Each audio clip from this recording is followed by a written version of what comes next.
கர்த்தருடைய நாமத்துக்கு மகிமை உண்டாவதா. இந்த நாளிலும் தியானத்திற்காக ரோமருக்கு எழுதின நிருபம் 9ஆம் அதிகாரம் 28வது வசனத்தை வாசிப்போம். பவுல் ரோமருக்கு எழுதினதான நிருபம் 9ஆம் அதிகாரம் 28வது வசனம். அவர் நீதியோடு சீக்கிரமாக தம்முடைய காரியத்தை உங்களுக்கு நிறைவேற்றுவார். கர்த்தர் பூமியிலே சீக்கிரமாகவே தம்முடைய காரியங்களை நிறைவேற்றி முடிப்பார். அல்லேலூயா, அல்லேலூயா. கர்த்தருடைய நாமத்திற்கு மகிமை உண்டாவதாக. என்ற தினத்தின் தலைப்பானது, அவர் பிரியமானவர்களே நீதியோடு சீக்கிரமாக உன் காரியத்தை எல்லாம் செய்து முடிப்பார். அல்லேலூயா.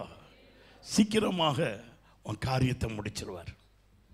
நெடுகாலம் காத்திருப்பது இருதயத்தை இழைக்க பண்ணும்.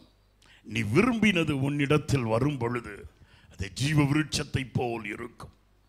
எதிர்பாராத நன்மைகளை உன் காரியத்தை அவர் தன்மேல் போட்டுக்கொண்டு உனக்காய் காரியத்தை அவர் உண்டாக்குகிறவராயிருக்கிறார். உனக்கு விரோதமாய் நின்று தன் காரியத்தை திறமையாய் நடத்தினவர் உண்டு. காரிய சித்தி காரணி நிமித்தமாக நீ எரிச்சல் கொள்ளாதே. உன் வழிகளெல்லாம் கர்த்தருக்கு ஒப்புக்கொடு. அவரே உன் காரியத்தை வாய்க்க பண்ணுகிறவர். கர்த்தருடைய நாமத்திற்கு மகிமை உண்டாவதாக. உன் காரியத்தை உன்மேல் போட்டுக்கொண்டால் அது உன்னை பாரப்படுத்தும். உன் காரியத்தை உன்மேல் போட்டுக்கொண்டால் உன் விசுவாசத்தை கலங்க பண்ணும். உன் காரியத்தை நீ மனதில் வைத்துக் கொள்வாய் என்று சொன்னால் அது உன் சரீரத்திற்கு நோயை உண்டாக்கும். உன் காரியத்தை அவர் மேல போற்று. அவர் சீக்கிரமாகவே, அவர் நீதி உள்ளவர், அநீதி உள்ளவர் அல்ல. நீ நீதி செய்து நீதிபரராகி அவரை நோக்கி பார்க்கிறபடியாலே என் தேவன் சொல்லுகிறார், அவர் நீதியோடு சீக்கிரமாய் தம்முடைய காரியங்களை அவர் நிறைவேற்றுகிறவர். அவர் தன் உன்னை குறித்து என்ன வைத்திருக்கிறாரோ, உன் காரியங்களை குறித்து என்ன வைத்திருக்கிறாரோ, சங்கீதத்தில் வாசிக்கும் போது பார்க்கிறோம், தேவரீர் தம்முடைய கிரியைகளினாலே அவர் மகிழ்கிற தேவன். கர்த்தருடைய மகிமை என்றென்று விளங்கும். அவர் தம்முடைய கிரியைகளினாலே மகிழ்கிற தேவனாய் இருக்கிறவர்.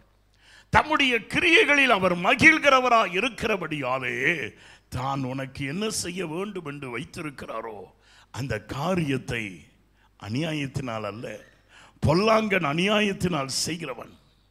பிரியமானவர்களே, பொல்லாப்பை பிணைக்கிறவனும் அநியாயத்தினால் செய்கிறவன். ஆனால் என் தேவனோ நீதிபரராய் இருக்கிறபடியாலே இதோ நீதியோடு உன் காரியத்தை சீக்கிரமா செஞ்சு முடிச்சிருவார். டோன்ட் வரி, கவலைப்படாத. சீக்கிரமா உன் காரியத்தை எல்லாவற்றையும் அவர் செய்வார். அவர் தம்முடைய பூமியிலே உன் காரியத்தை அவர் சீக்கிரமா செய்து முடிக்கிற தேவன். அவர் நிறைவேற்றுவார். வாக்கு தந்தவர் வாக்கு மாறார். கர்த்தருடைய நாமத்துக்கு மகிமை உண்டாவதாக. பிரியமானவர்களே, வேதம் சொல்லுகிறது, ஏசியா தீர்க்க தரிசன புஸ்தகம் 44ஆம் அதிகாரம் 24வது வசனத்தில் வாசிக்கும் பொழுது அங்கே வேதம் இவ்விதமாய் சொல்லுகிறது. வாசிங்க பாப்போம். உன் மீட்பரும் தாயின் கற்பத்திலே என்னை உருவாக்கினவருமாகிய கர்த்தர் சொல்லுகிறார், நானே எல்லாவற்றையும் செய்கிறேன். நானே உனக்கு வேண்டியதல்ல சொல்லுங்கள. அல்லேலூயா, அல்லேலூயா. நம்ம தலை பெரிய தலை பத்தியெல்லாம் நம்ம யார்ட்டையும் கொடுக்க மாட்டோம். அதுதான் பிரச்சனையே வந்தது. வேதம் சொல்லுது, உன் மீட்பரும் உன் தாயின் கருவில உன்னை உருவாக்கினவரும். உனக்கு நீ எப்படி இருக்க தோற்றமே இல்லை, ஆனா உருவானதான அந்த நாளிலே, கருதரித்ததான அந்த நாளிலே உன்னை ரூபப்படுத்தினதான அந்த தேவன் இதுவரைக்கும் வந்ததான எல்லா பிரச்சனையில இருந்தும் உன்னை மீட்டெடுத்ததான தேவன். அல்லேலூயா, அல்லேலூயா. கர்த்தருடைய நாமத்துக்கு மகிமை உண்டாவதாக. உன்னை எல்லா தீங்குகளில் இருந்தோம் மீட்டதான தேவன். உன்னை வந்ததான எல்லா பிரச்சனையிலிருந்தும் மீட்டதான தேவன். கர்த்தருடைய நாமத்துக்கு மகிமை உண்டாவதாக. அந்த தேவன் தான் சொல்லுகிறார், நான் உனக்கு வேண்டி எல்லாவற்றையும் செய்கிறவன். நான் ஒருவராகவே வானத்தை விரித்தவன், பூமியை அஸ்திவாரப்படுத்தினவர். ஆனபடியாலே மனிதர்கள் அநேக கட்டுக்கதைகளை சொல்லியிருக்கலாம். 25வது வசனத்தை வாசிங்க. நான் கட்டுக்கரின் கதைகளை அவர்கள் சொல்லுகிறதான குறிகளையும் நான் அபத்தமாக்கி, குறி சொல்லுகிறவர்களை நிர்மூடராக்கி, ஆமா, அவங்கள மூளை இல்லாதவங்களா மாற்றி ஞானிகளை வெட்கப்படுத்தி, நல்ல ஞானம். அநேகர் பல காரியங்களை சொல்லியிருக்கலாம். அநேகர் தங்களுடைய அறிவினாலே சொல்லியிருக்கலாம். இப்படி இப்படி இப்படி இருந்தா இப்படிதான் ஆகும், இப்படி போனா இப்படிதான் ஆகும், இப்படி யோசித்தா இப்படிதான் ஆகும்னு சொல்லி நிறைய பேர் சொல்லி இருக்கலாம். தேர் கால்குலேஷன், அவங்களுடைய எல்லா விதமான கணக்கெடுப்பும், அவங்களுடைய எல்லா விதமான கருத்தெடுப்பையும் நான் மாற்றி விடுவேன். கர்த்தருடைய நாமத்திற்கு மகிமை உண்டாவதாக. காரணம், அவர் சகலவற்றையும் செய்கிற தேவன். அவர் சீக்கிரமாய் உன் காரியத்தை பூமியிலே நடப்பிப்பார். எங்கேயோ உன்னதத்தில் நடப்பிக்கிற தேவன் மாத்திரமல்ல, உன்னதத்தில் இருக்கிறதான என் தேவன் பூமியிலே உனக்காக மனுஷனாய் வந்தவர். பூமியிலே பாவ நிவாரணியாக உனக்காய் சிலுவையிலே பரிதாபத்தோடு தொங்கினவர். உனக்காக தன் ஜீவனை கொடுத்து 3ஆம் நாள் உயிரோடு எழுந்ததான தேவன்.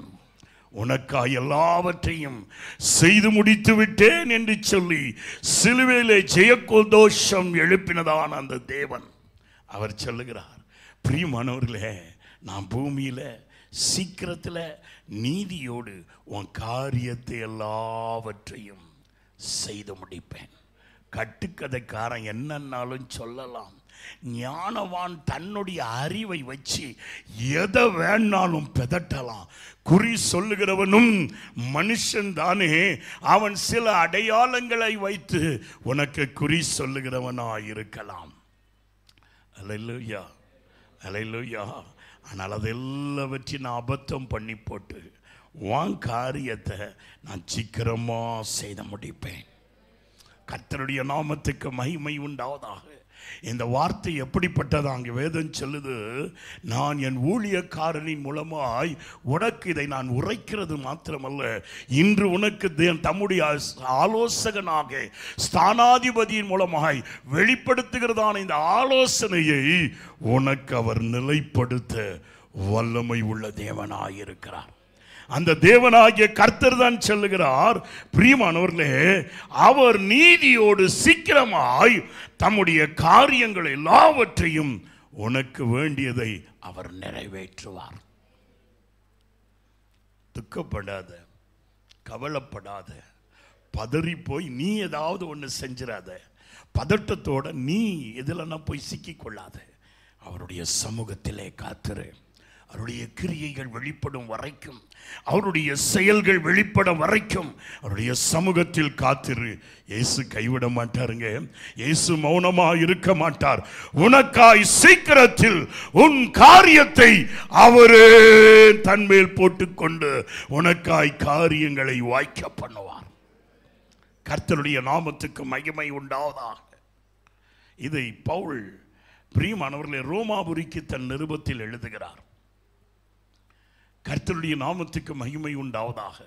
நமக்கு எல்லாருக்கும் தெரியும், பவுலை கர்த்தர் சந்தித்த மாத்திரத்திலே அவனுக்குள் இருந்த அந்த வைராக்கியம், அவனுக்குள் இருந்ததான் அந்த தேவ பக்தி, தனக்குள் தேவன் வெளிப்படுத்தினதான காரியத்தை ஆசியா கண்டம் அநேக இடத்திலே போய் அவன் சுவிசேஷமாய் அறிவித்தான். அன்று தினத்திலே ரோம நாட்டில் காணப்பட்டதான எல்லா காலனிஸ்லையும், கலாத்தியர், மெக்கதோனியா, இப்படிப்பட்ட எல்லா இடங்களிலும் போய் பிரியமானவர்களே சுவிசேஷத்தை அவன் அறிவித்தவனாய் காணப்பட்டார். கர்த்தருடைய நாமத்திற்கு மகிமை உண்டாவதாக. அருமையான தேவனுடைய பிள்ளையே, இப்படி எல்லா இடத்திலும் சபையை ஸ்தாபித்து ஒரு நாள் கொருந்திய பட்டணத்திலே, ஐ திங்க் அரவுண்ட் 57 AD, அவர் கொரிந்திய பட்டணத்தில் உள்ளதான காயுடைய வீட்டில் இருந்து ரோமாபுரியிலே காணப்படுகிறதான எல்லா சபைகளுக்கும் இந்த நிர்வாகத்தை இந்த நிருபத்தை இந்த கடிதத்தை இந்த நிருபத்தை அவன் எழுதி அனுப்புகிறார். கர்த்தருடைய நாமத்துக்கு மகிமை உண்டாவதாக. என்னென்று எழுதி அனுப்புகிறார்? பிரியமானவர்களே, அவர் நீதியை சீக்கிரமாய், அவர் நீதியோடு சீக்கிரமாய் தம்முடைய காரியத்தை அவர் நிறைவேற்றுவார். காரணம் என்ன?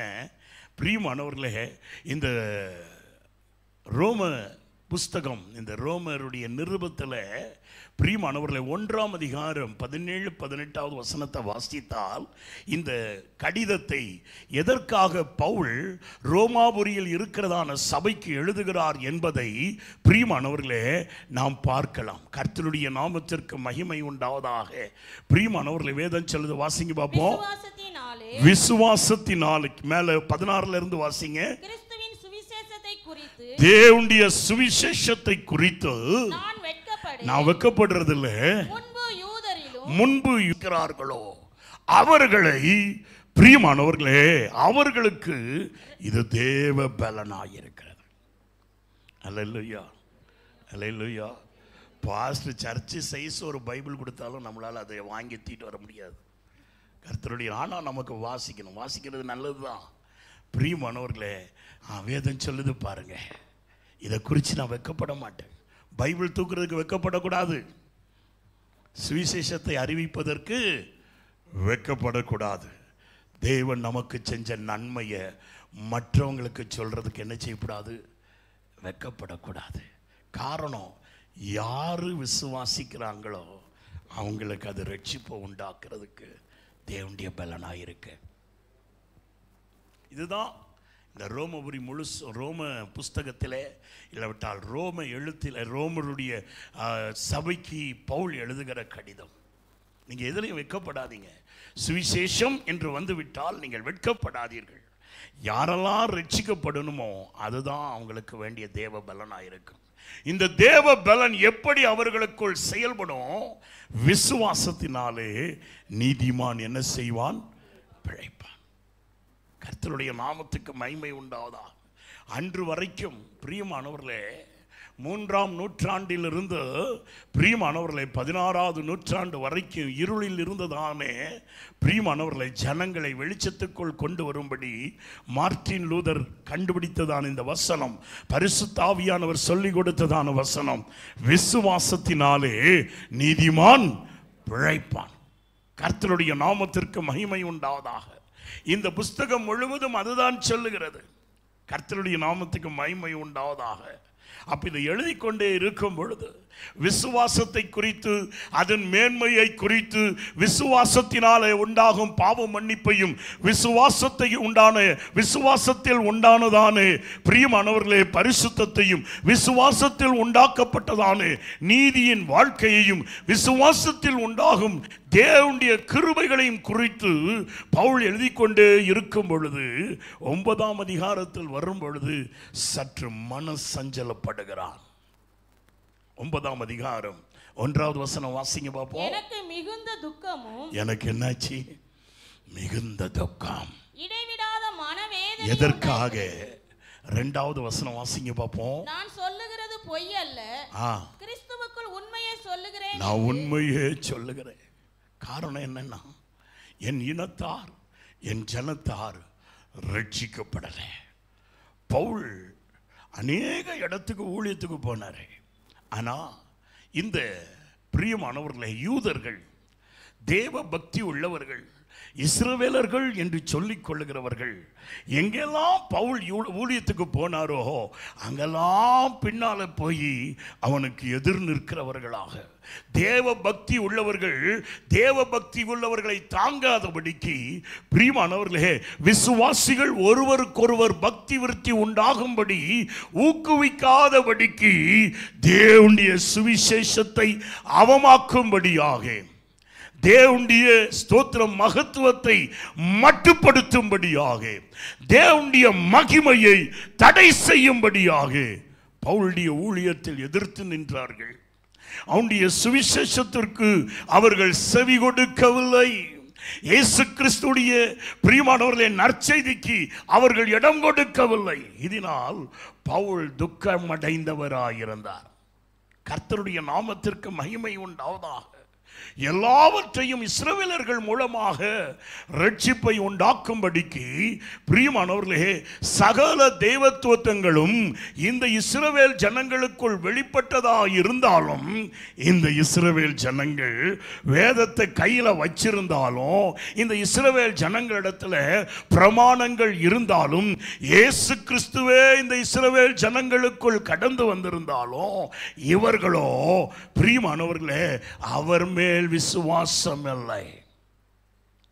தங்களுடைய எண்ணிக்கையின் மேலே, தங்களுடைய யோசனைகளின் மேலே, தங்களுடைய கடினமான இருதயத்தின் மேலே அவர்கள் முரட்டாட்டம் கொண்டவர்களாயிருந்தார்கள்.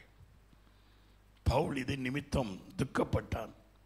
நீங்க அப்போஸ்தலரின் புஸ்தகம் 18ஆம் அதிகாரம் 5-6 வசனத்தை வாசித்து பார்த்தால், அவர் மெக்கதோனியாவுக்கு ஊழியத்துக்கு போயிருந்த போது, வாசிங்க பார்ப்போம். மெக்கதோனியாவில் இருந்து சீலாவும் தீமோத்தேயும் வந்தபோது பவுல் ஆவியில் வைராக்கியம் கொண்டு இயேசுவே கிறிஸ்து என்று ஆமா கர்த்தருடைய ஜனமாகிய இஸ்ரவேலர்களுக்கு, இந்த யூத ஜனங்களுக்கு கர்த்தரே தேவன் என்பதை திருஷ்டாந்தப்படுத்தினார். இயேசுதான் இந்த கர்த்தர், இயேசுதான் கிறிஸ்து என்பதை திருஷ்டாந்தப்படுத்தினார். ஆனால் அவர்களோ செய்த காரியம் என்ன? 6வது வசனம் வாசிங்க பார்ப்போம். அவனை எதிர்த்து தூஷித்தார்கள், வாக்குவாதம் பண்ணினார்கள், அவனோடு எதிர்த்து நின்றார்கள். அப்பொழுது இந்த ரட்சிப்பை உங்களுக்கு எவ்வளவுதான் சொன்னாலும் இந்த வழியில நீங்க வரமாட்டீங்கன்னு சொல்லி தன் வஸ்திரத்தை கழற்றி உதறிவிட்டு, உங்க இரத்தப்பழி உங்க மேலேயே இருக்கட்டும், உங்களுக்காக பரிந்து நின்று உங்களுக்காக நடத்துவதற்கு, உங்களை சத்தியத்தில் நடத்துவதற்கு நானல்ல என்று சொல்லி மெக்கதோனியாவில் இருக்கும் பொழுது வஸ்திரத்தை உதறி அவன் யூதர்கள் அல்லாத இஸ்ரவேலர்கள் அல்லாத ஜனங்களிடத்திலே அவன் திரும்பினான். கர்த்தருடைய நாமத்திற்கு மகிமை உண்டாவதாக. ஆகிலும் பிரியமானவர்களே, நம்ம மனசு சொன்னாலும் நம்ம ரத்தத்தோட தான் துடிக்கும்.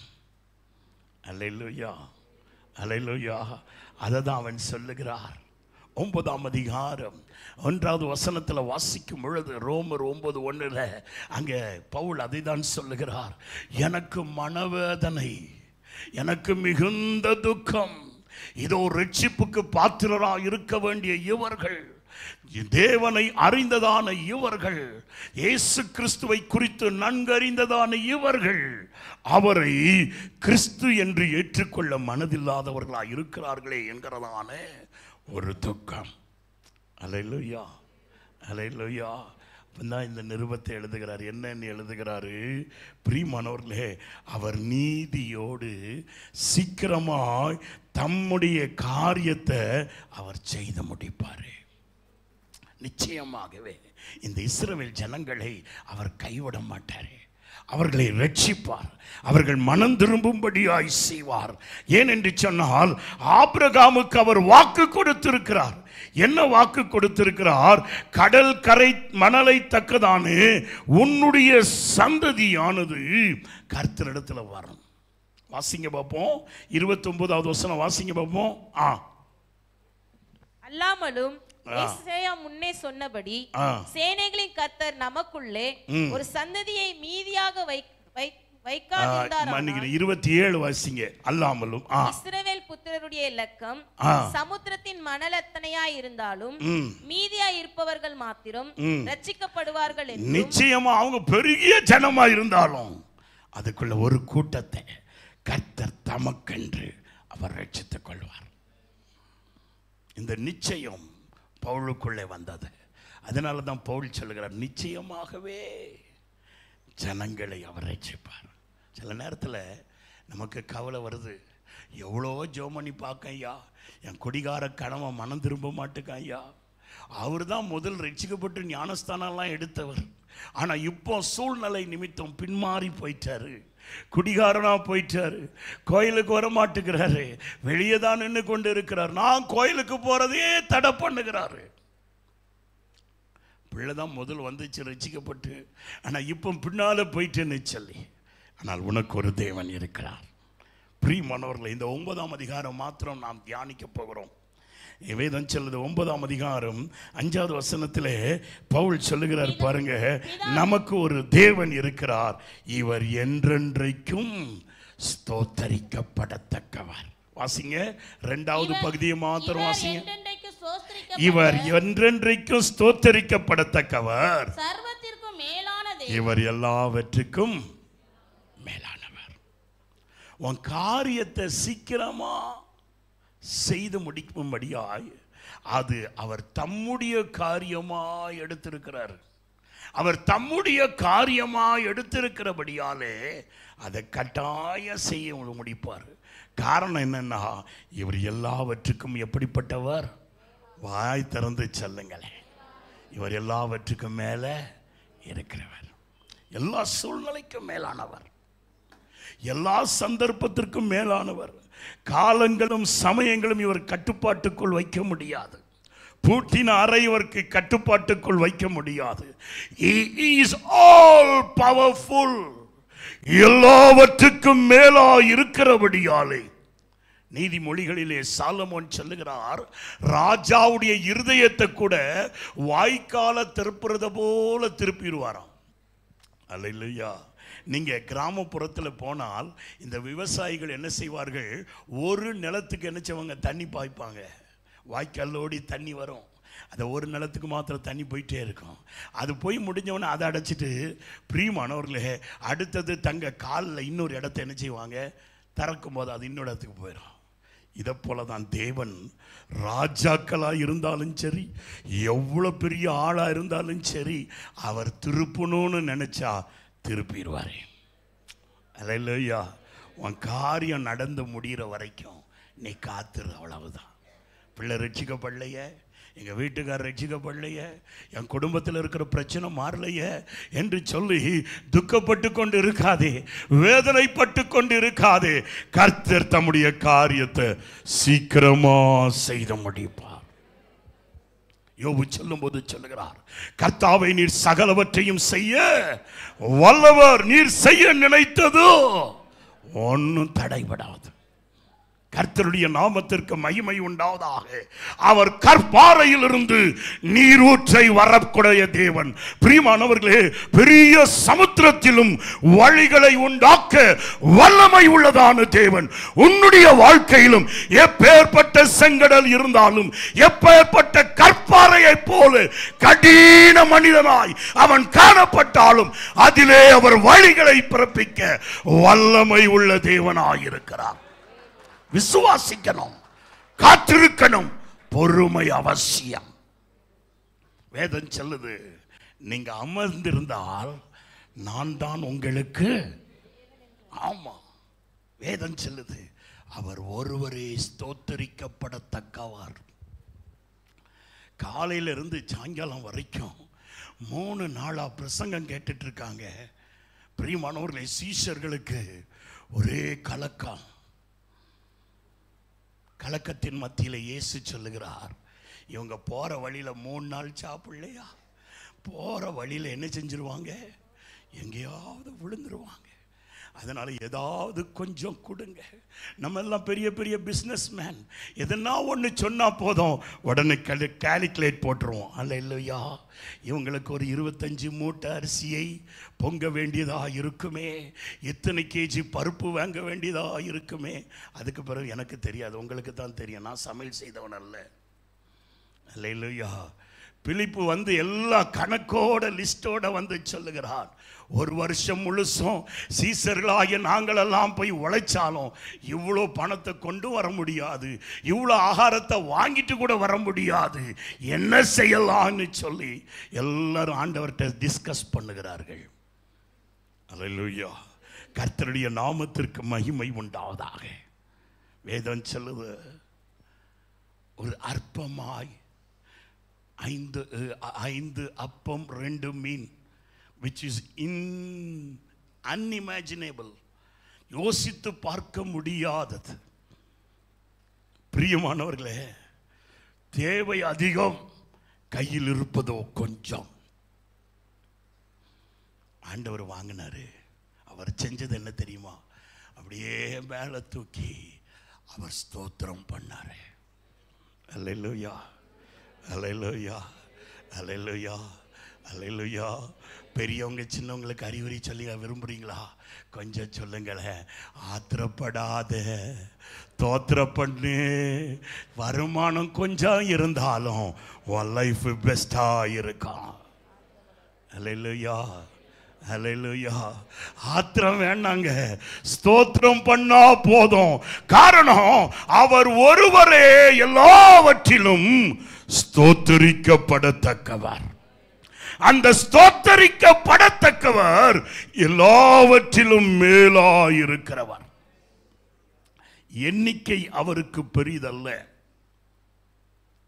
நீ எவ்வளவு சம்பாதிக்கிற, எவ்வளவு வருமானம் வரும் என்பது அவருக்கு பெரிதல்ல. இருக்கா இல்லையா என்பது அல்ல அவருடைய லக்கம். அவருடைய லக்கம் எல்லாம் எல்லாவற்றுக்கும் அவர் மேல். அல்லேலூயா, அல்லேலூயா. He is all over. He is all powerful. அவர் சர்வ வல்லமை உள்ள தேவன், சர்வ ஞானி, சகலவற்றின் மேலும் அவர் அதிகாரம் படைத்ததான தேவன். கர்த்தருடைய நாமத்திற்கு மகிமை உண்டாவதாக. நீ செய்ய வேண்டியதெல்லாம் அவரை ஸ்தோத்திரம் பண்ணா போதும். அவர் தம்முடைய மகத்துவத்தினாலே தம்முடைய கிரியைகளை நடப்பிப்பார். கர்த்தருடைய நாமத்திற்கு மகிமை உண்டாவதாக. சீக்கிரத்தில் உன் காரியத்தை அவர் நடத்துவார். நீ பதட்டப்படாத. அல்லேலூயா, அல்லேலூயா. சில நேரத்தில் நம்ம பதட்டப்பட்டு செய்ய வேண்டிய காரியத்தை கைகூடி வரும்போது செய்யாமல் ஆஸ்பத்திரியில் போய் படுத்துக்கிறோம். கேட்டால் பிபி ஏறி போச்சு, யோசித்து தலை சுத்துது. அல்லேலூயா. பூமியை தான் ஆண்டவர் சுத்த வச்சிருக்கிறாரே வழியே உன் தலையை சுத்தும்படியாய் வைக்கவில்லை. அல்லேலூயா. காரியங்கள் வரும்போது தலையை உயர்த்தி கர்த்தரை ஸ்தோத்திரம் பண்ணிக்கிட்டே இரு. உன் காரியத்தை கர்த்தர் வாய்க்க பண்ணுவார். விசுவாசிக்கிறவர்கள் மாத்திரம் கரங்களை தட்டி தேவனை மகிமைப்படுத்தி ஸ்தோத்திரம் பண்ணுங்கள். சீக்கிரமாய் உன் காரியத்தை கைகூடி வரும்படியாய் செய்வார். கர்த்தருடைய நாமத்திற்கு மகிமை உண்டாவதாக. அவர் ஸ்தோத்திரிக்கப்படத்தக்கவர், எல்லாவற்றிலும் அவர் மேலானவர். எபேசியருக்கு எழுதின நிருபம் 1ஆம் அதிகாரம் 20வது வசனம் விதமாய் சொல்லுகிறது. வாசிங்க. எல்லா துரைத்தனத்துக்கும், whatever me the ruling, எந்த உடைய ஆளுகையா இருந்தாலும் சரி, அது சேர்மன் ஆளுகையா இருந்தாலும் சரி, எம்பி ஆளுகையா இருந்தாலும் சரி, எம்எல்ஏ ஆளுகையா இருந்தாலும் சரி, எந்த துரைத்தனமா இருந்தாலும் சரி, அந்த எல்லா துரைத்தனங்களுக்கும் அவர் மேலானவர். வேதம் சொல்லுது, எல்லா துரைத்தனங்களுக்கும் அவர் மேலானவர். எல்லா அதிகாரங்களுக்கும், ஒவ்வொன்றுக்கும் ஒவ்வொரு விதமான அதிகாரம் வேண்டும். 100 பேருன்னா அந்த 100 பேருக்கு ஏற்ற மாதிரி என்ன செய்யணும்? ஒரு அதிகாரம் வேண்டும். ஒரு டீம் லீடர்னா அந்த டீம் லீடருக்கு பிரியமானவர்களே தன்னோடு இருக்கிறதான 5, 6, 10, 12 பேருக்கு மேலே உள்ள அதிகாரம் வேண்டும். அதை எப்படி நடத்தணும் என்கிறதான ஸ்கில்ஃபுல்னஸ், அவர்களுக்கு கமாண்ட் பண்ணக்கூடிய திறமை இவர்களுக்குள் இருக்கணும். இவங்க நத்தெளி மாதிரி இருந்தாலும் அதை நடத்தக்கூடியதாக இருக்க வேண்டும். வேதம் சொல்லுது அவர் எல்லா அதிகாரங்களுக்கும் மேலானவர். அவருடைய அதிகாரம் காற்றில் மேல் மாத்திரம் அல்ல, அவருடைய அதிகாரம் கடலிலும் மேலானது. அவருடைய அதிகாரம் எல்லா ஜனங்களுக்கும் மேலானது. வாசிங்க பார்ப்போம். 65ஆம் சங்கீதம். பிரியமானவர்களே, 6வது வசனத்தில் இருந்து வாசிப்போமா? அவர் தம்முடைய வல்லமையினால் இடைகட்டி கொண்டு பர்வதத்தையே என்ன செய்கிறவர்? உறுதிப்படுத்துகிறவர். வாசிங்க 7. சமுத்திரங்களின் மும்முரத்தையும் அவைகளுடைய அலைகளின் இரைச்சலையும் ஜனங்களின் அமளியையும் அமர்த்துகிறீர். அவருக்கு எவ்வளவு பெரிய அதிகாரம் இருக்கு பாருங்க. அவர் சொன்னா சமுத்திரம் எவ்வளவு மும்முறுத்தாலும் சரி, பலவிதமான கணக்கெடுப்பு சேட்டலைட்டில் இருந்து பார்த்து அங்கே சுனாமி வரப்போகுது, இங்கே சுழல் காற்று அடித்துட்டு இருக்கு, இன்னும் கடலின் சீற்றல் வரப்போகுது, ஒரே அடமலையாக இருக்க போகுதுன்னு சொல்லி எல்லாம் சொல்கிறாங்க. ஆனால் அதை நிற்க வைக்க இவங்களுக்கு தெரில. ஆனால் என் தேவன் எல்லாத்துக்கும் மேலானவர். அவர் சொல்ல, அவர் கட்டளையிட, அவர் கையை உயர்த்தினா போதும் எல்லாம் அடங்கிறோம். வேதம் சொல்லுது, பிரியமானவர்களே, வேதம் சொல்லுகிறது, சமுத்திரத்தின் மும்முரத்தையும் அவருடைய அலைகளின் இரைச்சல்களையும் ஜனங்கள் செய்கிறதான அமளிகளையும். அல்லேலூயா, அல்லேலூயா. சில அம்மாமாருக்கு பிரியமானவர்களே, ஒன்று இருந்தாலே அதை அமர்த்த முடியல, 2 பிள்ளைகள்னா கட்டுப்படுத்த முடியல, பிள்ளைவ கரைச்சல் அதிகமாக இருக்குதுன்னு சொல்லி. பிரியமானவர்களே, எத்தனை திரளான ஜனங்கள் இருந்தாலும் he is able to control everyone. எந்த இரைச்சலாக இருந்தாலும் பிரியமானவர்களே, அதை அவர் கட்டுப்படுத்த வல்லவராக இருக்கிறார். ஜனங்களின் அமளிகளை அவர் அமர்த்தக்கூடிய தேவன். காரணம் என்ன? எல்லா அதிகாரமும் அவர்கிட்ட தான் இருக்கு. அல்லேலூயா. சாதாரண ஒரு பிரைம் மினிஸ்டர்கிட்ட ஒரு சட்டத்தை கொண்டு வரும்போது என்னெல்லாமோ இந்தியர்கள் பண்ணி பார்த்தாலும் அவர் சட்டத்தை பாஸ் பண்ணிடுறார். காரணம் என்னன்னா, அவர் பிரதம மந்திரி, அவருக்கு அந்த அதிகாரம் இருக்கு. வானத்தையும் பூமியையும் படைத்ததான சர்வ வல்லமை உள்ள தேவன் எவ்வளவு அதிகாரம் படைத்தவர், அவருடைய அதிகாரம் எவ்வளவு பெருசா இருக்கும். அந்த அதிகாரம் படைத்ததான தேவன் தான் சொல்லுகிறார், பிரியமானவர்களே, நான் சீக்கிரத்தில் உன் காரியத்தெல்லாம் செய்து முடிச்சிருவேன். எல்லா அதிகாரமும் எல்லா துரைத்தனமும் வாசிங்க பார்ப்போம். வல்லமைக்கும் எல்லா பலனுக்கும் கர்த்தத்துவத்துக்கும் எல்லா கர்த்தத்துவத்திற்கும் இப்போ மாத்திரமல்ல வருகிற எல்லா காலத்திலும் அவர்தான் மேலானவர். அல்லேலூயா, அல்லேலூயா. மற்றவங்களுக்கெல்லாம் கொஞ்ச காலம்தான், 5 வருஷமோ 3 வருஷமோ 2 வருஷமோ. ஆனால் இவர் அப்படி அல்ல. இவருடைய அதிகாரங்களும் துரைத்தனங்களும் கர்த்தத்துவமும் இவர் மேலானவர். எத்தனை காலம்? இப்பொழுது மாத்திரமல்ல, வருகிற காலத்திலும் அவரே மேலானவர். வேதம் சொல்லுது பாருங்க. ஆனபடியாலே அவர் சபையிலும் எல்லாவற்றுக்கும் மேலானவர், சகலவற்றையும் தம்முடைய பாதத்தின் கீழே வைத்திருக்கிறார். எல்லாவற்றுக்கும் மேலானவர். எலியா வைராக்கியமா ராஜாவுக்கு விரோதமா எழும்பிட்டான். எலியாவை பார்த்து சொல்லுகிறார், கீரியா தாட்டரண்டே போய் உட்காரு, உனக்கு வேண்டியதை செய்வேன். நம்ம யோசிப்போம், காக்காட்ட சொல்லுவோமா, இவன் 10 ரூபா கொடுத்தாலே திருப்பி 10 ரூபா கேட்டால் என்ன செய்ய மாட்டான், கொடுக்க மாட்டானே. இவனை உயிரை காப்பாற்றுற வேலையை செய்ய முடியுமா? அல்லேலூயா. எலியா என்னுடைய தாசன், என்மேல் வைராக்கியம் பாராட்டுகிறவன், அவனை காப்பாற்றுறதற்கு ஒரு காக்காவை, திருட்டு காக்காவை நான் சொல்ல முடியுமா என்று தேவன் யோசிக்கவில்லை. Because he is all powerful. Hallelujah. அவர் சர்வ வல்லமை உள்ள தேவனாய் இருக்கிறபடியால் பட்சிப்பவன் இடத்திலிருந்தே உனக்கு வேண்டிய பட்சணத்தை கொண்டு வருகிறவர். எப்பேற்பட்ட பலவானாய் இருந்தாலும் உன்னிடத்தில் வரும் பொழுது கர்த்தர் உனக்கு அவனை மதுரமாய் மாற்றி தருகிறவர். நீ சொல்லணும், பா எவ்வளோ பெரிய ஆள், ஆனால் என்கிட்ட வரும்போது ரொம்ப கனிவாக பேசினார். என்னதோ நீ இப்போ ஒரு பெரிய ஆள் மாதிரி, பின்னால் யார் இருக்கான்னு நீ பார்க்கணும். உனக்கு பின்னால எல்லாவற்றிலும் ஸ்தோத்திரிக்கப்படத்தக்கதான பெரியவர் இருக்கிறதுனால தான் மற்றவங்க கிட்ட அவங்க முகம் கோணி பேசினாலும் வாங்கிட்ட பேசும்போது கனிவா பேசுறாங்க. நீ அறியாத ஒருவர் உன்னோடு இருக்கிறார், அவர் பெரியவர், எல்லாவற்றிலும் ஸ்தோத்தரிக்கப்படத்தக்கவர். அல்லேலூயா. அதிகாரத்தினிடத்தில் பேசும் பொழுது, பெரிய மனிதனிடத்தில் பேசும் பொழுது, இல்லாவிட்டால் உன்னிடத்தில் ஏமாற்றுகிறவனிடத்தில் பேசும் பொழுது, உன்னை தவறான வழியில் நடத்துகிறவனிடத்தில் பேசும் பொழுது ஸ்தோத்திரம் பண்ணிக்கிட்டே பேசு. Because he is all above. அவர் எல்லாவற்றுக்கும் மேலானவர். உன் செவிகள் கேட்க உனக்கு வழியை போதிக்கிறவர், தந்திரக்காரனுடைய தந்திரத்தை அபத்தமாக்கி போடுகிறவர், அவனுடைய காரியங்கள் முடிவு பரியந்தம் உன்னில் வாய்க்காதபடி அதை மடக்கி போடுகிறவர். அவர் ஸ்தோத்தரிக்க படத்தக்கவர். கர்த்தருடைய நாமத்திற்கு மகிமை உண்டாவதாக. என் வேதம் சொல்லுகிறது, பிரியமானவர்களே, அவர் இவரோ என்றென்றைக்கும் ஸ்தோத்தரிக்கப்படத்தக்கவர், சர்வத்திற்கும் மேலானவர்.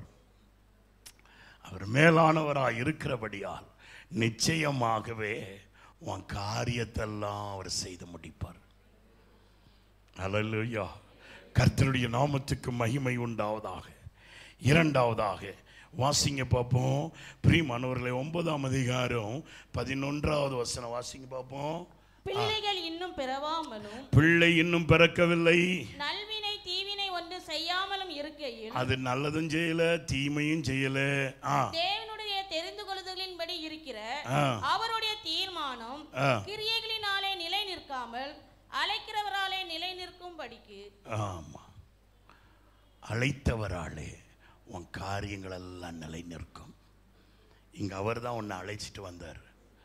கர்த்தருடைய நாமத்துக்கு மகிமை உண்டாவதாக. என் வேதம் சொல்லுகிற எத்தனையோ இடங்கள் இருக்கலாம், ஆராதிக்கிற இடம்.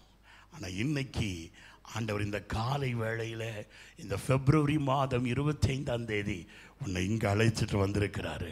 காரணம், உன்னை அழைத்து வந்ததான தேவனாலே உன் வாழ்க்கையை நிலைநிறுத்த முடியும். அல்லேலூயா. அவர் எல்லாவற்றிலும் மேலானவர். உன்னை அழைத்து வந்ததான தேவனாலே உன் காரியத்தை நிலைநிறுத்த முடியும். ஆண்டவர் யாக்கோபை குறித்தும் ஏசாவை குறித்தும் பிரியமானவர்களை சொல்லுகிறார். இவங்க 2 பேரும் ஒரே தகப்பனுக்கு ஒரே தாய்க்கு பிறந்த பிள்ளைகள். அங்கே தெளிவாக சொல்லியிருக்கு பாருங்க. கர்த்தருடைய நாமத்திற்கு மகிமை உண்டாவதாக. 10வது வசனத்தில் வாசிக்கும் பொழுது தெளிவாக சொல்லியிருக்கிறது. வாசிங்க பார்ப்போம். நம்முடைய பிதாவாகிய ஈசாக்கு என்னும் ஒருவனாலே ரெபேக்காள் ஒருவனாலே தான் கர்ப்பம் தரித்தாள். ஆனால் கர்ப்பம் தரிக்கும் போது பிள்ளைகள் 2 பேர். இந்த 2 பேர்களிலே இன்னும் அவர்களுடைய சுபாவம் எப்படிப்பட்டது என்று விளங்கவில்லை. அல்லேலூயா, அல்லேலூயா. சில நேரத்தில் அந்த பிள்ளைங்க வளரும்போது ஒன்று பயங்கரமாக படிக்கி, ஒன்று தூங்கி தூங்கியே படிக்கி. இந்த பயங்கரமாக படிக்கிறது 7ஆவதுக்கு வரும்போது 7ஆம் வழியாக போயிடுது. 8ஆவதுக்கு வந்த பிறகு ஒன்றுமே மண்டைக்குள்ளே ஏற மாட்டுக்கு, புத்திக்கு எட்ட மாட்டுக்கு. ஆனால் தூங்கி தூங்கி இருக்கிறது எப்படியோ தத்தக்கா புத்தக்கான்னு வர்றது, கடைசியில் ஆமை மாதிரி ஜெயிச்சுட்டு ஓடிடுது. இல்லையா, இல்லையா. அவங்கள பார்த்து நம்ம கணக்கு போட்டுடுறோம். ஆனால் இங்கே அப்படி அல்ல, பார்த்து கணக்கு போடுறவர் அல்ல. நீ பிறக்கிறதுக்கு முன்னாலேயே உன்னை குறித்து கணக்கு போட்டு வச்சிருக்கிறவர். நிச்சயமா உன் காரியத்தை அவர் செய்து முடிப்பாரே. அல்லேலூயா. அததான் இங்க வேதம் சொல்லுது பாருங்க. வாசிங்க 11வது வசனம் வாசிங்க. பிள்ளை இன்னும் பெறவில்லை, தேவனுடைய வாசிங்க பார்ப்போம். நல்வினை தீவினை ஒன்று செய்யாமலும் இருக்கையில், தேவனுடைய தெரிந்து கொள்ளுதலின்படி இருக்கிற தேவனுடைய தெரிந்து கொள்ளுதல், இதுதான் முக்கியம். அல்லேலூயா. அவர் உன்னை தெரிஞ்சு வச்சிருக்கிறாரு. யாக்கோபு கணக்கில் பார்த்தா அவனெல்லாம் தலைவன் ஆக்க முடியாது. அவனை இஸ்ரவேல் ஆக்கிறது என் கணக்கில் தப்பு. காரணம், யாக்கோபு கூடாரத்தின் வாசி, வீட்டை விட்டு வெளியே போகாத ஒரு பையன். யாக்கோபு ஆடுதான் மேய்க்க தெரியும், திறமையா யுத்தம் பண்றதுக்கு அவனுக்கு தெரியாது. யாக்கோபு மிகுந்த மெல்லிய தோற்றமுடையவன். ஏசா அப்படி அல்ல, முரடன், வில்வித்தை செய்கிறவன், காட்டுக்குள்ள கூட துணிஞ்சு போய் வேட்டையாடிட்டு வர்றவன். ஆனால் ஆண்டவர் அதை பார்க்கவில்லை, தாம் அழைத்ததை தான் பார்க்கிறார். தாம் தெரிந்து கொண்டதையும் வாசிங்க பார்ப்போம். தேவனுடைய தெரிந்து கொள்ளுதலின்படி இருக்கிற அவருடைய தீர்மானம் கிரியைகளினாலே நிலை நிற்காமல் அவருடைய அழைப்பினாலே நிலை நிற்கிறது. நம்முடைய திறமை வச்சோ நம்முடைய கிரியைகளை வைத்தோ அவர் நம்மை உயர்த்துகிறவர் அல்ல. அவருடைய அழைப்பை வைத்தே நம்மை உயர்த்துகிறவர். நம்முடைய திறமையை வச்சு அல்ல, நம்முடைய செயல்பாடுகளை வைத்து அல்ல, அவர் நம்மை அழைத்து விட்டார். கர்த்தருடைய நாமத்திற்கு மகிமை உண்டாவதாக. கொஞ்சம் பக்கத்து அதிகாரத்துக்கு போவோம். 8ஆம் அதிகாரத்தில் வாசிக்கும் பொழுது அங்கே வேதம் சொல்லுது பாருங்க. அன்றியும் வாசிங்க 28வது வசனம், சீக்கிரமா வாசிங்க. அன்றியும் அவருடைய தீர்மானத்தின்படி அழைக்கப்பட்டவர்களுக்கு தேவனிடத்தில் அன்பு கூறுகிறவர்களுக்கு சகலமும் நன்மைக்கு ஏதுவாகவே நடக்கும். ஏன் நன்மைக்கு எதுவா அவங்களுக்கு நடக்குது? 29வது வசனம் வாசிங்க பாப்போம். தம்முடைய குமாரன் அநேக சகோதரருக்குள்ளே முதற் பேரானவராய் இருக்கும்போது, தன்னுடைய குமாரன் அநேக சகோதரர்கள் மத்தியிலே மூத்தவராக முதல் பேரனாய் இருக்கும்படிக்கு தேவன் எவர்களை முன்குறித்தாரோ, யாரையெல்லாம் தன்னுடைய சகோதரர்களாக இயேசு கிறிஸ்துவுக்கு சகோதரர்களாய் இருக்க வேண்டும் என்று சொல்லி முன்குறித்தாரோ அவர்களை தமது குமாரனுடைய சாயலுக்கு, இப்ப அவர்களை எல்லாரையும் தம்முடைய குமாரனின் சாயலுக்கு என்ன செய்கிறாரு? ஒப்பாக இருக்கிறார். அல்லேலூயா, அல்லேலூயா. அது உதாரணத்துக்கு பால்ராஜன் எடுத்துக்கலாமே. இந்த பால்ராஜனுக்கு நிறைய சகோதரர்கள் இருக்கிறார்கள். நீங்க சகோதரியும் இருக்காங்க. நீங்க எல்லாரையும் பார்த்தா ஒரே முகம்தான் தெரியும். பட்டணனை பார்த்தாலும் சரி, துறையை பார்த்தாலும் சரி, பிரியமானவர்களே அவங்க அக்காவை பார்த்தாலும் தங்கமணியை பார்த்தாலும் சரி, எல்லாருக்கும் ஒரே மாதிரி மூக்கு நீளமாக இருக்கும். எல்லாருக்கும் இந்த தாடி அப்படி அடைஞ்சிருக்கும். எல்லாருக்கும் இங்கே ஒட்டி போயிருக்கும். அவங்க எல்லாம் ஒரே ஷேப்பாக இருப்பாங்க. கர்த்தருடைய நாமத்துக்கு மகிமை உண்டாவதாக. ஏன்னு சொன்னா இங்க இயேசு அதை தான் சொல்ல வர்றாரு. பிதா எல்லாரையும் தன்னுடைய குமாரனுக்கு யாரெல்லாம் தம்பியா இருக்கணுமோ அவங்க எல்லாரையும் அவருக்கு ஒப்பாக மாற்றும்படி தீர்மானித்தார். ஆனபடியாலே அவர்களுக்கு எல்லாம் நன்மைக்கு ஏதுவாக தான் அவர் செய்கிறார். நீங்க வாசித்து பாருங்க. 29வது வசனம் வாசிங்க. தம்முடைய குமாரன் 30வது வசனம் வாசிங்க. எவர்களை முன்குறித்தாரோ அவர்களை அழைத்திருக்கிறார். எவர்களை அழைத்திருக்கிறாரோ அவர்களை நீதிமானாக்கி இருக்கிறார். எவர்களை நீதிமானாக்கினாரோ அவர்களை மகிமைப்படுத்தியும் இருக்கிறார். அல்லேலூயா. இப்போ எனக்கு ஒரு ஆசை, பால்ராஜனுக்கு நானும் தம்பியை போல மாற்றணும்.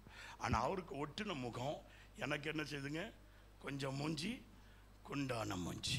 அப்போ அவர் என்ன செய்யணும்? இந்த சதையெல்லாம் கொஞ்சம் சரிக்கணும், இந்த மூக்கை கொஞ்சம் நேராக மாற்றணும். அவர் முகம் எப்படி இருக்குதோ அப்படி தான் பிளாஸ்டிக் சர்ஜரி செய்யணும்.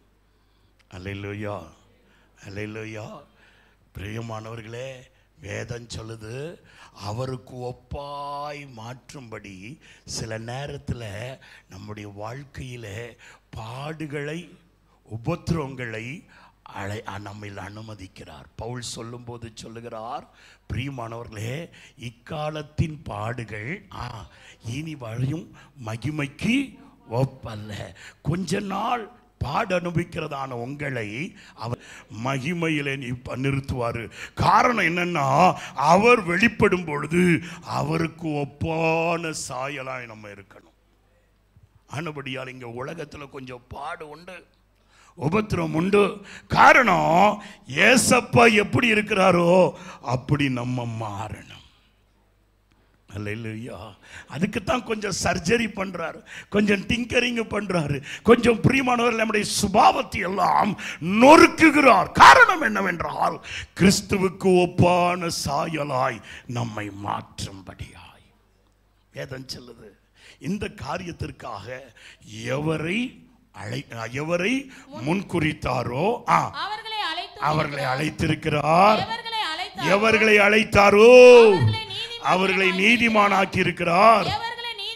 எவர்களை நீதிமான்களாக்கி இருக்கிறாரோ நிச்சயமாய் ஒரு நாள் மகிமையிலே நிறுத்துவார்.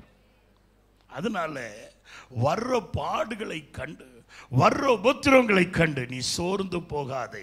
யாக்கோபை இஸ்ரவேலனாய் மாற்ற வேண்டும் என்று சொன்னால் அவனுடைய தகப்பனும் தாய்க்கும் அவனை காப்பாற்ற முடியாத ஒரு நிலைமை வரணும். அல்லேலூயா. பெத்த தாய் இப்படி பண்ணலாமா? நம்ம சொல்லுவோம், காக்கா கூவினாலே 4 காக்கா வருது, நான் அழுத ஒன்றும் வர மாட்டேங்க. அல்லேலூயா. நீ இஸ்ரவேலனா மாறணும்னா தனியாக காட்டுக்குள்ள தள்ளப்படணும். 16ஆம் வனாந்திரத்தில் தள்ளப்படணும். அல்லேலூயா, அல்லேலூயா. நல்ல இடத்துல போய் பொண்ணு எடுத்தேன். ஓகே, கட்டில் கிடச்சிச்சு, பீரோ கிடச்சிச்சு, பெட்டு கிடச்சிச்சு. ஆனால் யாக்கோபுக்கு கெதி என்ன தெரியுமா? அவனுக்கு கிடைச்சதெல்லாம் பனியும் சூரிய வெப்பமும் தேஞ்சுதான் போன 21 வருஷமும் ஒரு அடிமையாய் சீரிய நாட்டில் வேலை செஞ்சான். காரணம் என்ன தெரியுமா? அவன் ஒரு இஸ்ரவேலனாய் மாறணும். அல்லேலூயா, அல்லேலூயா. இஸ்ரவேலனாய் மாற வேண்டும் என்று சொன்னால் கிறிஸ்துவின் சுபாவம் உனக்குள் நிறைவாய் காணப்படணும்னு சொன்னா அவருக்கு ஏற்ற சாயலாய் நீ மாற வேண்டும் என்று சொன்னால், பிரியமானவர்களே, பல பாடுகள் பல உபத்திரத்தின் வழியாய் நீ கடந்து செல்ல வேண்டும். கடந்து சென்றாலும் கர்த்தர் கைவிட மாட்டார். சீக்கிரமாக உன் காரியத்தை உனக்கு அவர் நிறைவேற்றுவார். அல்லேலூயா, அல்லேலூயா. இக்காலத்தின் பாடுகள் இனி வரும் மகிமைக்கு நிகரல்ல. அவர் உன்னை மகிமைப்படுத்துகிறார், இன்னமும் மகிமைப்படுத்துவார். கர்த்தருடைய நாமத்துக்கு மகிமை உண்டாவதா? என் வேதம் சொல்லுது, பிரியமானவர்களே, அவர் அழைத்தவர் உன்னை ஒருபோதும் கைவிட மாட்டார். அவருடைய அழைப்பும் கிருபை வரங்களும் என்றும் மாறாது. அவர் உன்னை தனக்கென்று அழைத்திருக்கிறார். உன்னை அவமானப்படுத்த விட மாட்டார். கொஞ்ச நாள் சீர்படுத்துவார். காரணம், அவரோடு உடன் பங்காளனாய் நீ மாறணும். அவரோடு உடன் சுதந்திரவாளியாய் மாறணும். கிறிஸ்து பிதாவின் வலது பார்சத்தில் வீற்றிருக்கிறது போல நீயும் வருகிற எல்லா சோதனையிலும் ஜெயம் கொண்டு அவரோடு உட்காரணும். அதுதான் அவருடைய விருப்பம். அதனால தான் உனக்கு சில பாடுகள். வேதம் சொல்லுது, உன்னை அழைத்தவர் நிச்சயமாகவே உன்னை நிலைப்படுத்துவார். அல்லேலூயா. கர்த்தருடைய நாமத்துக்கு மகிமை உண்டாவதாக. வாசிங்க பார்ப்போம். 9ஆம் அதிகாரம் 16வது வசனம் வாசிங்க. விரும்புகிறவனாலும் அல்ல, விரும்புகிறவர்கள் அநேகர் உண்டு, வாடுகிறவனும் அநேகர் உண்டு. ஆனா இறங்குகிற தேவனால் எல்லாமாக. அல்லேலூயா. அவர் சீக்கிரத்தில் உன் காரியத்தை அவர் நடப்பிப்பார். தம்முடைய காரியத்தை பூமியில சீக்கிரத்தில் அவர் நடப்பிப்பார். கர்த்தருடைய நாமத்திற்கு மகிமை உண்டாவதாக. அவர் இரக்கம் உள்ளதான தேவன். அதற்கு விரும்பி ஓடுகிறவனால் அல்ல. ஐஸ்வர்யவானாக வேண்டும் என்று சொல்லி ஓடிக்கொண்டே இருக்காது. அது கழுகை போல செட்டை அடித்து உயர போயிட்டே இருக்கும். உன் மேல இரக்கம் வைத்த ஒரு தேவன் உண்டு. அவரை பிடிச்சுக்க. அவர் உன்னை உயர்த்துவார். ஏற்ற காலத்தில் அவர் உன்னை உயர்த்துவார். கர்த்தருடைய நாமத்திற்கு மகிமை உண்டாவதாக. என் வேதம் சொல்லுது, பிரியமானவர்களே, விரும்புகிறவனாலும் அல்ல, ஓடுகிறவனாலும் அல்ல, இறங்குகிற தேவனால் தான் எல்லாம் ஆகும். இரக்கம் வைக்கும் தேவனால் தான் உனக்கு வேண்டிய எல்லாவற்றையும் அவர் நடத்த முடியும். அவருடைய இரக்கத்தை பற்றி கொள்ளணும். அதுலேயும் அவர் வச்சிருக்காரு பாருங்க. எவர்கள் மேலே 15வது வசனம் வாசிங்க. அவர் மோசையை நோக்கி சொன்னார், எவர்கள் மேலே இரக்கமாய் இருக்க சித்தமாய் இருக்கிறேனோ அவர்கள் மேல் இரக்கமாய் இருக்கிறார். எவனை கடினப்படுத்த சித்தமாய் இருக்கிறாரோ அவனை. அப்படி இருக்குதா? 15ஆம் வசனத்தில் அப்படி இருக்கா? எவன் மேல் இரக்கமாய் இருக்க சித்தமாய் இருப்பேனோ எவன் மேல் இரக்கமாய் இருப்பேன். அவன் மேல் உருக்கமாய் இருக்க சித்தமாய் இருப்பேனோ அவன் மேல் உருக்கமாய் இருப்பேன் என்று. ஆமா, ஸ்தோத்திரம். எவர்கள் மேல் இரக்கமாய் இருக்கணும்னு நான் விரும்புறேனோ அவங்க மேல நான் எப்படி இருப்பேன்? இரக்கமாயிருப்பேன். எவர்கள் மேலே என் மனதுருக்கத்தை காட்டணும்னு விரும்புகிறேனோ அவங்க மேலே நான் மனதுருக்கத்தை காட்டுவேன். ஓடுகிறவனால் அல்ல, விரும்புகிறவனால் அல்ல, நான் யார் மேலே இரக்கமாக இருக்கணுமோ அவங்க மேலே நான் இரக்கமாக இருப்பேன். பிரியமானவர்களை, இதை சொல்லிவிட்டு 17வது வசனத்தில் அங்கே பிரியமானவர்களை பவுல் எழுதுகிறதை பார்க்கிறோம். மேலும் எவனிடத்தில் வல்லமையை உன்னிடத்தில் காண்பிப்பேன் என்று சொன்னாரோ, வாசிங்க பார்ப்போம் 17வது வசனம். என்னுடைய வல்லமையை காண்பிக்கும்படியாகவும் என்னுடைய நாமம் பூமியில் எங்கும் பிரஸ்தாபமாகும்படியாகவும் உன்னை நிலைநிறுத்தினேன் என்று. நிலைநிறுத்தினார். யாரை நிலைநிறுத்தினாரு? ஃபாரோனை கர்த்தர் நிலைநிறுத்தினார். ஆண்டவர் சொல்லுகிறார் மோசையின் மூலமாக, இதோ தம்முடைய வல்லமையை விளங்க பண்ணும்படியாக பிரியமானவர்களே அவர் ஃபாரோனை நிலைப்படுத்தினார். 2 பார்வோன் இருக்கிறார்கள். 2 பார்வோன். ஒன்று ஹமதாட், தேர்ட். இந்த பார்வோன் பிரியமானவர்களே எப்படிப்பட்டவன் என்று சொன்னால், யோசேப்பை சிறைச்சாலையிலிருந்து வெளியே கொண்டு வந்து அவனை கனப்படுத்தினான். அவனை அந்த நாட்டு முழுவதுக்கும் பிரதம மந்திரியாய் மாற்றினான். காரணம் என்ன? பிரியமானவர்களே, இந்த பார்வோன், இந்த அமெதடாத் என்று சொல்லக்கூடியதான இந்த பார்வோனின் மேலே கர்த்தர் கரிசனை வைத்திருந்தார். பூமி முழுவதும் ஒரு கொடிய பஞ்சம் வருகிறது. இந்த ராஜாவின் மூலமாக தான் முழு பூமியையும் பராமரிக்கணும். அன்னைக்கு இருந்ததானே அந்த பகுதியை முழுவதும் பராமரிக்கணும் என்று சொல்லி பிரியமானவர்களே கர்த்தருடைய சித்தமாயிருந்தது. அவன் நித்திரை பண்ணும்போது ஒரு சொப்பனத்தை கொடுக்கிறார். அந்த சொப்பனத்தின் வழியாக அவனுக்குள் கலக்கம் உண்டாகிறது. எப்படியாவது ராஜ்யத்தை காப்பாற்ற வேண்டும் என்கிற கலக்கம் அவனுக்குள் உண்டான போது யோசேப்பு அவனுடைய சொப்பனத்தை என்ன செய்கிறார்? தெளிவுபடுத்துகிறார். உடனே யோசேப்பை உயர்த்தி, தேவ ஆவியை பெற்ற மனுஷன் உம்மை போல யாருன்னு சொல்லி பிரியமானவர்களே தேசம் முழுவதையும் பஞ்சத்தில் இருந்து காப்பாற்றி விடுகிறார். அல்லேலூயா, அல்லேலூயா. இப்பொழுது யோசேப்பை அறியாத, கடந்த காலத்தை அறியாத ஒரு பார்வோன் வருகிறார். இவரும் யார் தான்? அதே நாற்காலியில் உட்கார்ந்து இருக்கிற மனுஷன் தான். இப்போ இவர் வந்த உடனே இவனுக்கு யோசேப்பை அறியவில்லை. இவனுக்கு ஒரு ஆசை, என் தேசத்தை நான் காப்பாற்றணும், இந்த எகிப்தின் சாம்ராஜ்யத்தை காப்பாற்ற வேண்டும். இஸ்ரவேல் ஜனங்கள் ஒரு விதமான கூட்டத்தார் பெருகிக்கொண்டே இருக்கிறார்கள். இவர்கள் பலத்துக்கொண்டே இருக்கிறார்கள். சத்துருக்கள் வரும்பொழுது இவர்கள் அவர்களோடு இணைந்து என்ன செஞ்சிருவாங்க? நம்மோட யுத்தம் பண்ணிடுவாங்க, நம்முடைய சிங்காசனம் போயிடும், நம்முடைய ராஜ்யம் சீரழிஞ்சிரும்னு சொல்லி இவன் சதி திட்டம் பண்ணி இஸ்ரவேலரை ஒடுக்குகிறான். கர்த்தருடைய நாமத்துக்கு மகிமை உண்டாவதாக. வேதம் சொல்லுது, இந்த பார்வோனுடைய பேர் தான் என்னது? ராமசிஸ். கர்த்தருடைய நாமத்துக்கு மகிமை உண்டாவதாக. ஆண்டவர் சொல்லுகிறாரு, என்னுடைய வல்லமையை, என்னுடைய கிரியைகளை வெளிப்படுத்தும்படியாய் இவனை நான் ஏற்படுத்தி வைத்திருக்கிறேன். கர்த்தருடைய நாமத்துக்கு மகிமை உண்டாவதாக. எதற்காக நான் ஏற்படுத்தி வைத்திருக்கிறேன்? என் ஜனங்களை ஒரு பெரிய தேசமாக மாற்றும்படி, ஒரு யோனாவை திருத்தும்படி, கப்பலுக்குள்ள இருக்கிற எல்லாருக்கும் சேதத்தை உண்டாக்குற தேவன். காரணம் என்னன்னா, உன்னை நேசித்த போது தன்னுடைய ஜீவன் அவருக்கு உயர்ந்ததாய் தெரியவில்லை, தன் ஜீவனை கூட கொடுக்க துணிந்த தேவன். அல்லேலூயா, அல்லேலூயா, அல்லேலூயா. கர்த்தருடைய நாமத்துக்கு மகிமை உண்டாவதாக. வீட்டுக்காருக்கு உடம்பு சரியில்லை, எப்படியாவது காப்பாற்றணும். கர்த்தருடைய நாமத்துக்கு மகிமை உண்டாவதாக. கையில் இருக்கிற காசை போடுவோம், அந்த காசை போடுவோம், இந்த காசை போடுவோம், அதை செய்வோம், இதை செய்வோம்.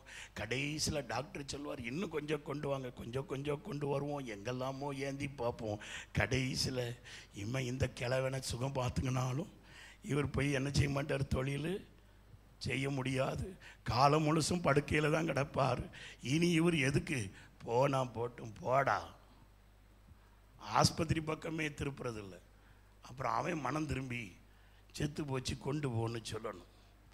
அது வரைக்கும் நம்ம திரும்புறதில்லை. ஆனால் என் தேவன் அப்படி அல்ல.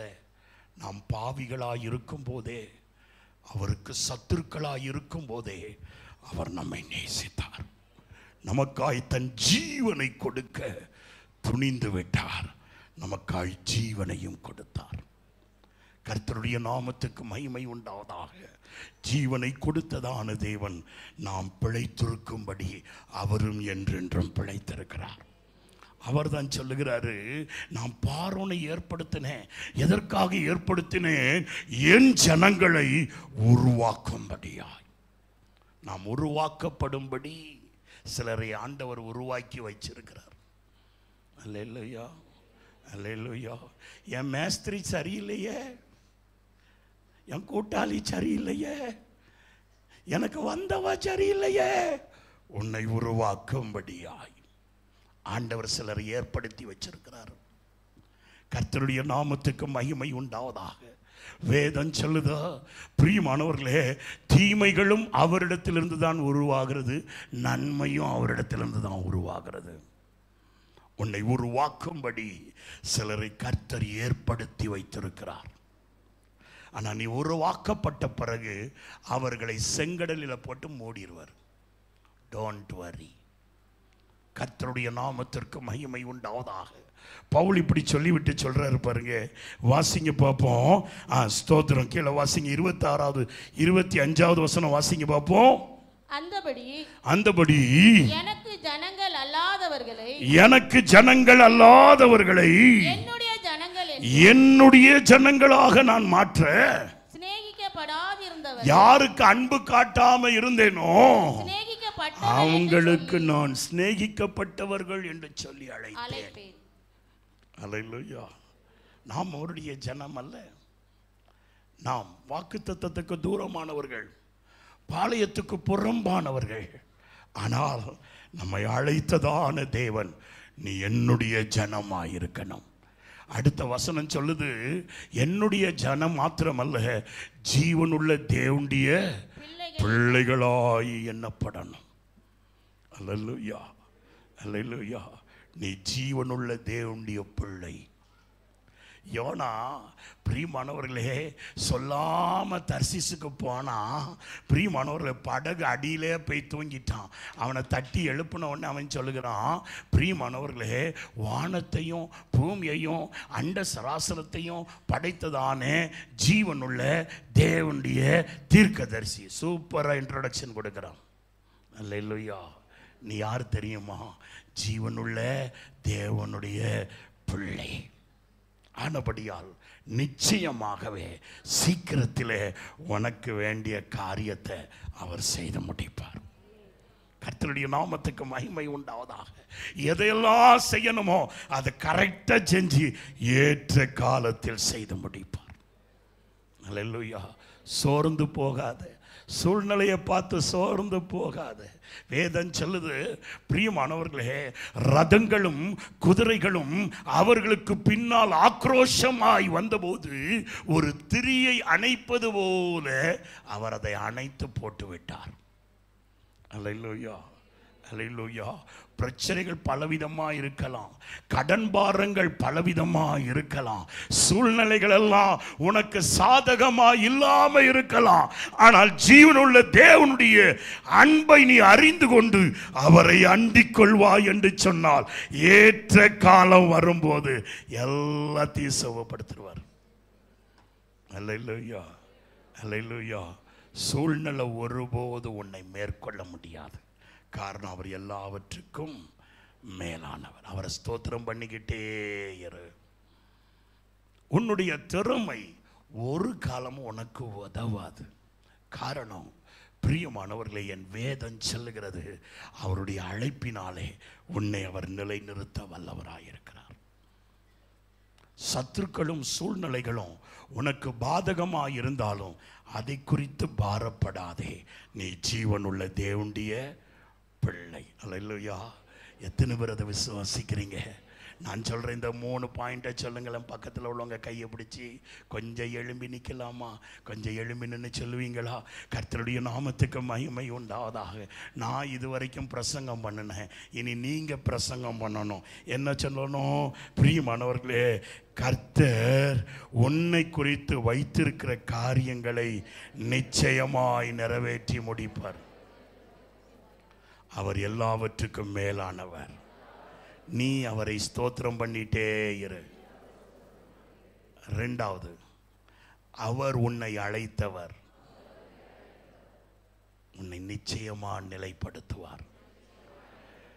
3வது, அவர் நீ ஜீவனுள்ள தேவனுடைய பிள்ளை, இறங்குகிற தேவனாலே உனக்கு எல்லாம் கைகூடி வரும்.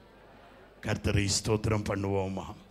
எல்லாம் வாய்களை திறந்து அந்த ஸ்தோத்தரிக்கப்படத்தக்கவராகிய அந்த தேவனை ஸ்தோத்திரம் பண்ணுவோமா? எல்லாரும் வாய்களை திறந்து கர்த்தரை ஸ்தோத்திரம் பண்ணுவோம். இரக்கம் வைக்கும் தேவனாலே எல்லாம் கைகூடி வரும். உன் காரியத்தை அவர் வாய்க்க பண்ணுவார். உன் காரியத்தை கைகூடி வர பண்ணுவார். உன் காரியத்தை உனக்கு நிலைநிறுத்துவார். அவர் உன்னை நிலைநிறுத்துகிறவர். அழைத்திருக்கிறார். நிச்சயமா உன்னை வெட்கப்படுத்த விட மாட்டார். உன்னை அழைத்தவர் தம்முடைய மகிமையை வேற ஒன்றுக்கும் கொடுக்க மாட்டார். உன்னை அழைத்தவர் அவர் உண்மை உள்ளவர். உன்னை எப்படி நடத்தணுமோ அப்படி நடத்துவார். உன்னை கைவிட மாட்டார். உன்னை கைவிட மாட்டார். உன்னை நிலைப்படுத்துவார். உன்னை நிலைப்படுத்துவார். அவர் விரும்புகிற சாயல் உன்னில் உருவாகிற வரைக்கும் அவர் உன்னை சோதிப்பார். யோபு சொல்லுகிறான், அவர் என்னை சோதித்து பார்க்கும் பொழுது சுத்த பொன்னாய் நான் விளங்குவேன். அதுதான் உனக்கு வேணும். முறுமுறுப்பு உனக்கு வேணாம். மற்றவங்களை குறை சொல்லுகிறதும் வேணாம். சூழ்நிலையை சொல்லி சொல்லி புலம்பி அழுதுட்டு இருக்கிறது வேண்டாம். நீ சொல்லணும், இந்த சூழ்நிலையை மாற்றக்கூடிய ஒரு தேவன் என்னை அழைத்திருக்கிறார். அந்த பரம அழைப்பை பெற்றிருக்கிறேன். நான் கொஞ்ச காலம் பாடு, நான் அவரை போல மாறுவதற்காக. இனி வரும் மகிமைக்கு, இனி வெளிப்பட போகிற மகிமைக்கு இந்த பாடு நிகரல்ல. அழைத்தவர் என்னை நிலைப்படுத்துவார். தொழிலில் நஷ்டம் இருக்கலாம், பிள்ளைகள் கீழ்ப்படியாம போகலாம், சில காரியங்கள் எதிர்மாறா காணப்படலாம். அழைத்த தேவன் உன்னை நிலைப்படுத்த அவர் வல்லவராயிருக்கிறார். மனம் சோர்ந்து போகாது. உன்னை ரட்சித்து ஏமாத்துகிற தேவன் அல்ல. உன்னை ஜீவனுள்ள தேவனுடைய பிள்ளை என்று சொல்லி உன்னை அனாதையாய் விட்டு விடுகிற தேவன் அல்ல. அவர் பிழைத்திருக்கிறபடியால் உன்னையும் பிழைக்க வைப்பார். உன் வம்சத்தையும் பிழைக்க வைப்பார். உன் சந்ததியையும் பிழைக்க வைப்பார். அவரால் கூடும். கர்த்தரை ஸ்தோத்திரம் பண்ணுவோமா? கர்த்தரை நம்பியே ஜீவிப்போ, கவலை கஷ்டங்கள் நீங்கிடும், கைவிட காத்திடும் பரமனின் கரங்களை நாம் பற்றி கொள்வோம். உள்ளமதின் வாரங்களை ஊக்கமாய் கர்த்தரிடம் சொல்லுவோம். உள்ளமதின் வாரங்களை ஊக்கமாய் கர்த்தரிடம் சொல்லுவோம். இக்கட்டு நேரத்தில் கூப்பிடுவோம். இயேசு வந்தாது சொல்லுங்க.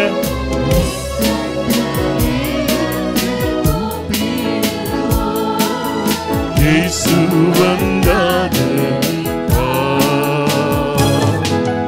கர்த்தரை நம்பிய ஜீவிப்போ, கவலை கஷ்ட